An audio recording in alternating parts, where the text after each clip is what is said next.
তারপরে আবার যেমন দেখেছে মিম, মিম কিন্তু মাঝখানে এইভাবে বসে, মিম মাঝখানে এইভাবে বসে। তারপরে যে কাফ, কাফ অংশ করে দেখেছে যে একসাথে এইভাবে বসে, আবার লামালি লিখিত ভাষা, আবার গোল করে বসে। হ্যাঁ, এবার আবার গোল করে এইভাবে বসে, যে যেটা যেভাবে বুঝে। আবার এই যে ফা, ফা মাঝখানে লিখিত ভাষা এইভাবে আসে। এইগুলো এই ছোট হাতের অক্ষরগুলো তো মনে করেন কোরআন শরীফে আছে। আর আলিফ তো সবসময় একাই থাকে, আলিফ সবসময় একাই থাকে।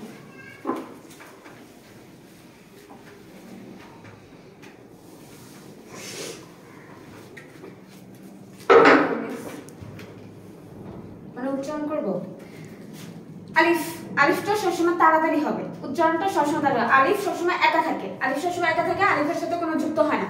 আলিফ বাটা একটু টান দিয়ে পড়তে হবে, বা তা সা, সা একটু পাতলা ভাবে আসবে, সা একটা বাতাসের মতো পাতলা ভাবে আসবে।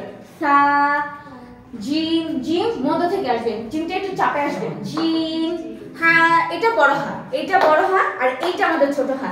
বড় হা ছোট হা আমাদের খেয়াল করতে হবে। যখন আমাদের ছোট হাতের জিমটা আসে তখন এই যে এইটা হলো বড় হা, হা খ জিম, এটা হলো এইটা হলো বড় হা। আর মাঝখানে যখন এই ছোট হাটা আসবে তখন এটা হা, হা উচ্চারণটা একটা হবে হা খোলাস হবে বা, আর এই হাটা আসবে হা একটু চাপায় আসবে।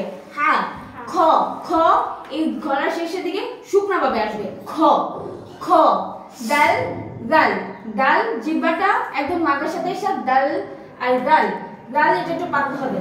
সা, দাল এগুলো পাতলা ভাবে আসবে। দাল, র, ঝা, ঝাটা একদম ঝাঁঝকে আসবে। সা, সিন, শিন, সিন, সি ভাবে, সি উচ্চারণ যেভাবে করি সি এভাবে আসবে সি। তারপরে শিন, স, দ, স, দ, ত, র, ত, র, ত, র, র আর পাতলা হবে।